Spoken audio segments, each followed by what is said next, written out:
really compare and see whether something is going to work.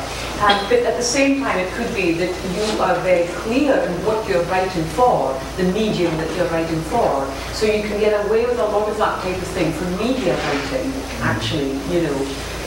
The whole DJ sort of situation is such an interesting thing to delve into, even beatboxing, all of this, you know, it's so interesting to delve into those things because they can bring both elements, you know, the rawness of the human body, but also the electronics together, and that's really fascinating.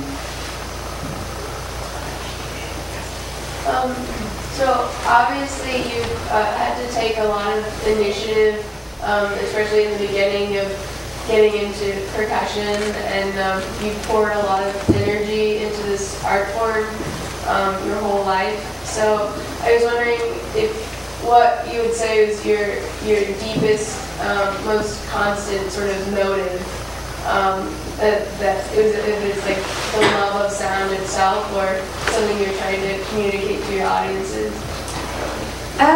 It's a really good question, and I'm not sure what it is, actually, and maybe that's a good thing, is obviously there has to be a curiosity there, and it seems to be the curiosity towards sound. That's what's of interest to me, I believe. And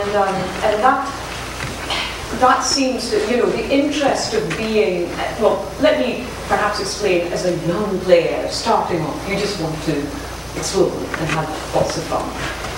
Then once you decide to become a musician, I wanted to be the best possible percussion player I possibly could, you know, so I worked really hard.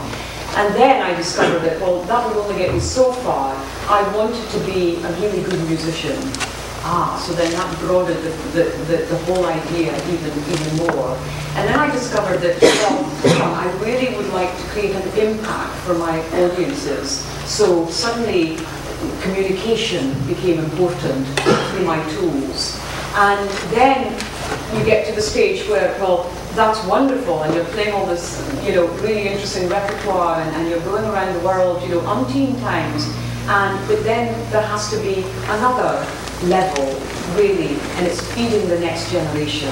That's really important, because the next generation will be my teacher, actually, and it's happening already. So I will be learning, and I'm learning from you.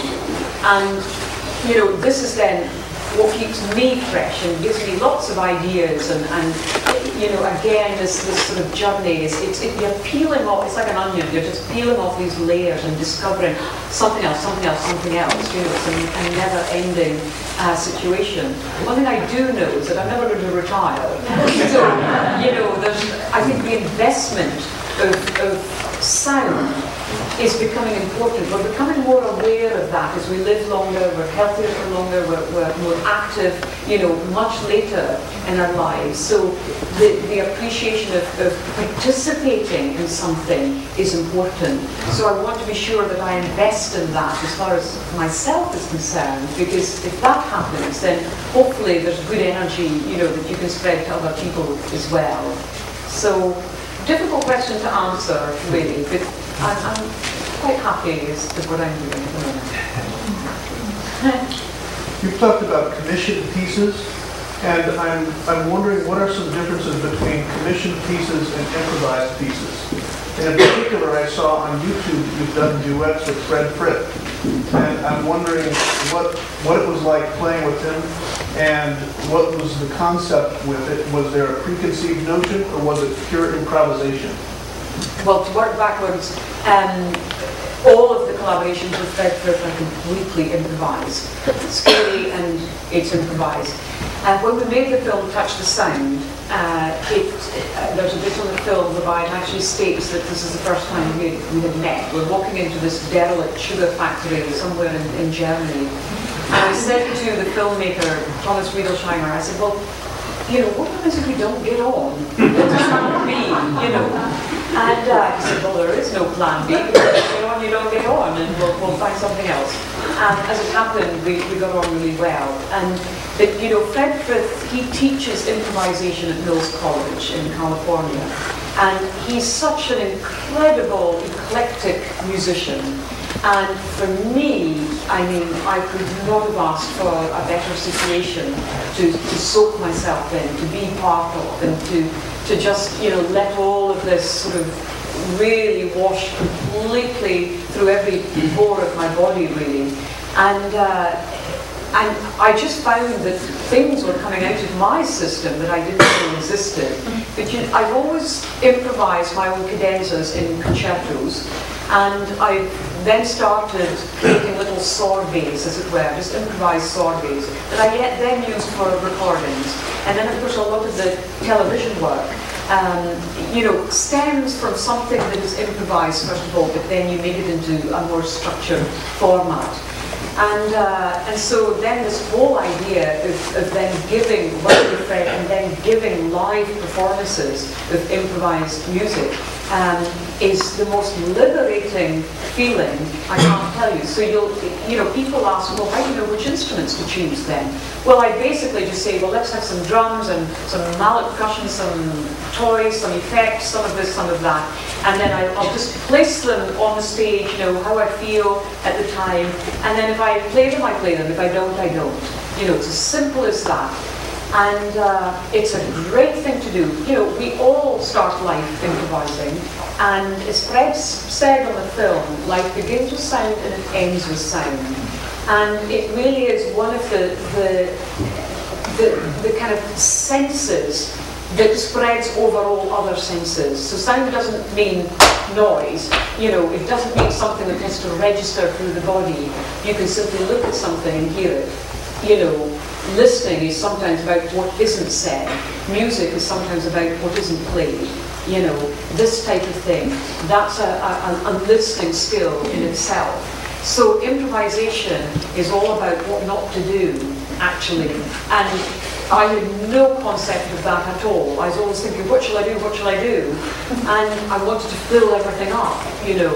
And so I was often treading. It was like dancing, whereby you didn't know how to dance with your partner and standing on their feet all the time and turning when they were turning the other way. So it was this type of thing. And then suddenly, you know, through just watching Fred play, it was a big lesson for me. It really was. When you commission music, that is whereby you're working with a composer.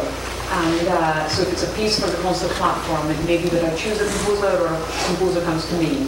So this morning, for example, I met with a composer, Kevin Fuchs, who is a terrific composer, and I've had my sort of eye on him for a while. I simply asked if he would write a concerto for me, and he's agreed to do that. So this morning we were talking about ideas. He came along with paintings, with books of visuals, and we talked about instrumentation, talked about other pieces written for percussion, all sorts of things like that.